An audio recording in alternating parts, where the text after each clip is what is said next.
দর্শক, পরিস্থিতি ঘোলাটে হচ্ছে। ক্রমেই আকাশে আরও বেশি মেঘ জমছে, ক্রমে আরও অন্ধকার ঘনিয়ে আসছে। সেই ঘনিয়ে আসা অন্ধকারের মধ্যে একটা কথা চারিদিকে ঘুরে ফিরে বেড়াচ্ছে। সেই কথা হচ্ছে সরকার আগামীকালকের মধ্যে এনসিপিকে নিয়ে নতুন কৌশলের দিকে এগোচ্ছে এবং এনসিপি সেই নতুন কৌশল বাস্তবায়ন করার চেষ্টা করছে। সেই পুরো কৌশলটা চলে যাবে সেনাবাহিনীর বিরুদ্ধে।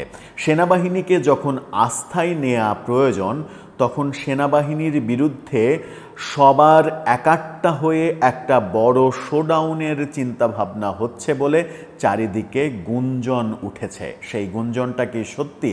আর সেই একাট্টা হওয়ার দলে কারা কারা শেষ পর্যন্ত অংশ নেবেন? ইতিমধ্যেই আমরা দেখেছি জামাতের আমির প্রধান উপদেষ্টাকে আহ্বান জানিয়েছেন সর্বদলীয় বৈঠক ডাকার। কোন পথে যাচ্ছে? সেনাবাহিনীকে সরকার আস্থায় নেয়ার পরিবর্তে আরও বেশি প্রতিপক্ষ বানিয়ে ফেলছে। তাতে করে দেশের কি বিন্দুমাত্র কোনো লাভ হবে, নাকি যে যার স্বার্থের কথা ভেবেই শুধুমাত্র পদক্ষেপগুলো নিয়ে নানা রকমের প্রস্তুতি নিচ্ছে? কোন পথে যাচ্ছি আমরা? সেনাবাহিনী সরকার এবার কি সত্যি মুখোমুখি অবস্থানে দাঁড়াতে চলেছে? সেই আয়োজন বাস্তবায়ন করতে চলেছে এনসিপি? সেই আলোচনাই করবে এই ভিডিওতে। থাকবেন পলিটিক্স টিভির নিয়মিত আয়োজনে।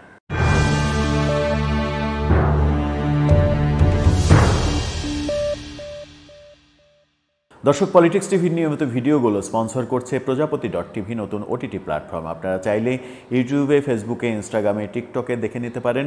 ডেসক্রিপশন বক্সে লিঙ্ক দেওয়া থাকবে, সেখান থেকেও আপনারা দেখে নিতে পারেন প্রজাপতির কার্যক্রম। চলে যাচ্ছি মূল ভিডিওতে। বলছিলাম যে সেনাবাহিনীর বিরুদ্ধে একটা বড় ধরনের শোডাউন করে একটা মেসেজ দেওয়ার প্রস্তুতি চলছে, এমন গুঞ্জন চতুর্দিকে উঠেছে। কি হতে পারে সেটা?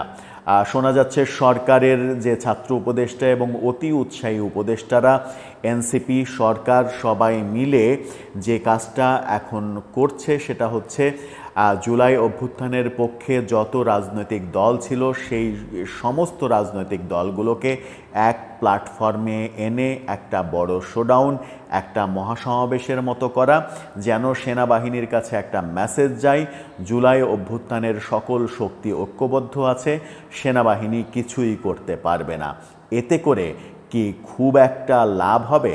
সেনাবাহিনীকে এই মুহূর্তে যখন আস্থায় নেওয়া উচিত, সেনাবাহিনীর সঙ্গে কাঁধে কাঁধ মিলিয়ে যখন কাজ করা উচিত, কারণ 5 আগস্টে শেখ হাসিনা সরকারের পতনের পরে প্রথম দায়িত্বটা নিয়েছিলেন সেনাপ্রধানই।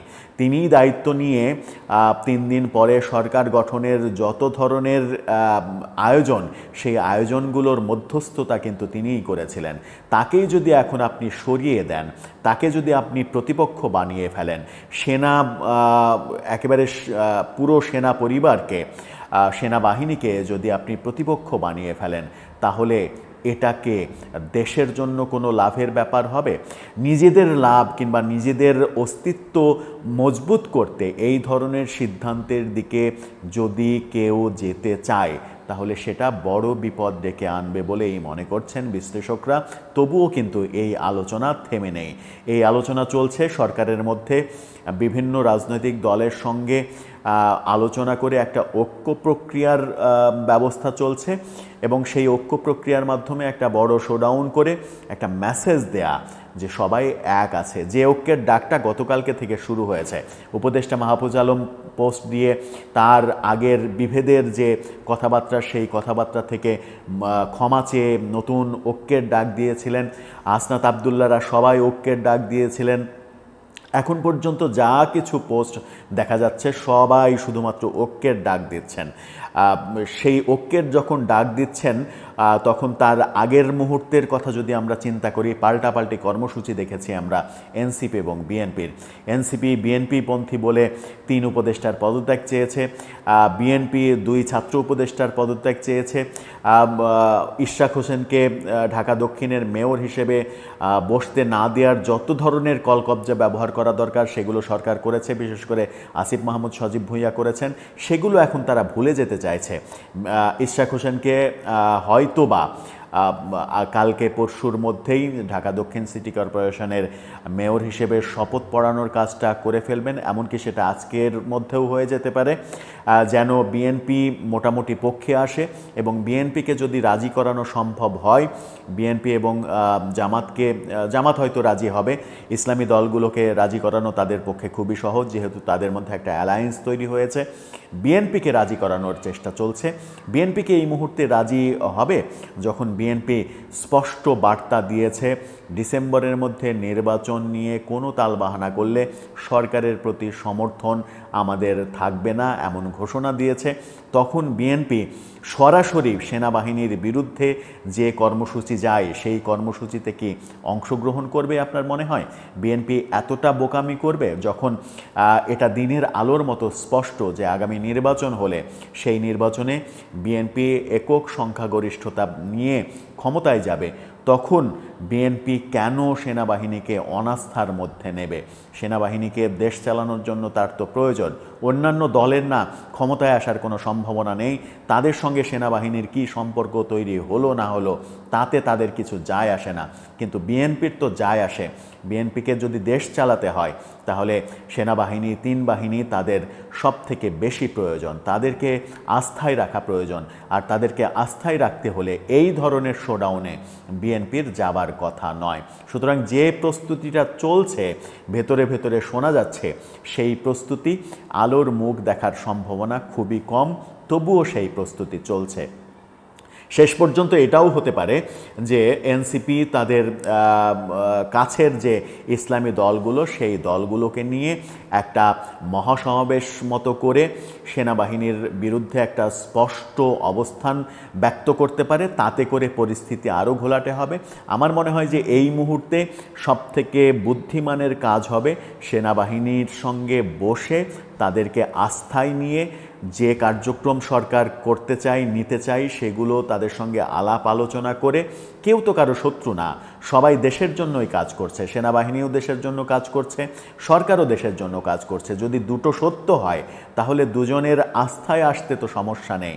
আস্থায় আনার পরিবর্তে অনাস্থা তৈরি করা এবং সরাসরি শত্রু তৈরি করা, আসিফ মাহমুদ সজীব ভুঁইয়া যেমন ফেসবুক পোস্টে সরাসরি সেনাবাহিনীকে আক্রমণ করেছে, যদিও সেনাবাহিনী শব্দটা লেখেনি, কিন্তু বাংলাদেশ আওয়ামী লীগ সংক্ষেপে যে বাল বলা হয়, সেই বাল, নর্থ এবং দিল্লি এই 3 জন মিলে যে কর্মকাণ্ড করছে, এ ধরনের পোস্ট দিয়েছেন তিনি। এ ধরনের পোস্টে তো আরও বেশি শঙ্কা তৈরি হচ্ছে, আরও বেশি বিভেদ তৈরি হচ্ছে। সরকার কিংবা প্রফেসর ইউনূসকে এগুলো দেখছেন না যে তার উপদেষ্টারা কি লেখালেখি করতেছে, নিজের ইচ্ছা মতো যা ইচ্ছা তাই লিখছে। এর আগে আমরা মাহফুজ আলমকে দেখেছি যা ইচ্ছা তাই লিখে গেছেন, তার জন্য আবার গতকালকে তাকে ক্ষমাও চাইতে দেখেছি। কিন্তু আসিফ মাহমুদ সজীব ভুঁইয়া একের পর এক, এর আগে আমরা একটা ভিডিও বার্তায় সেনাপ্রধানের নামে যাচ্ছে তাই বাজে কথা বলতে শুনলাম, আবারও এই প্রসঙ্গগুলো সামনে আনছেন। কেন আনছেন, কোন স্বার্থে আনছেন? তাতে কি তাদের স্বার্থ সত্যিই উদ্ধার হচ্ছে, নাকি তারা আরও বেশি বিচ্ছিন্ন হয়ে পড়ছেন? যদি জনপ্রিয়তার হিসাব করতে যাওয়া যায় তাহলে এই মুহূর্তে এই উপদেষ্টারা, বাংলাদেশের জনগণের কাছে এই উপদেষ্টারা জনপ্রিয় নাকি সেনাবাহিনী জনপ্রিয়? অবভিয়াসলি বাংলাদেশ সেনাবাহিনী বাংলাদেশের মানুষের কাছে আস্থার প্রতীক।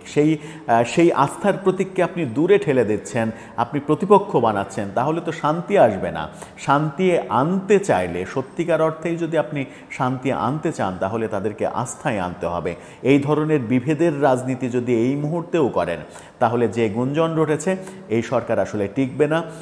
নতুন সরকার তৈরি হবে, সেটা জাতীয় সরকারের ফরম্যাটে হোক কিংবা নতুন তত্ত্বাবধায়ক সরকারের ফরম্যাটে হোক, এবং নির্বাচনটা সম্ভবত ডিসেম্বরের আগেই হয়ে যাওয়ার সম্ভাবনা রয়েছে। নতুন সরকার যদি হয় তাহলে 3 মাস অর্থাৎ 90 দিনের মধ্যে নির্বাচন হয়ে যাবে, সেই চুক্তিতেই নতুন সরকার হবে। পরিস্থিতি কোন দিকে যাচ্ছে দর্শক, আপনার অবজারভেশন কি বলে? মতামত জানিয়ে লিখতে পারেন।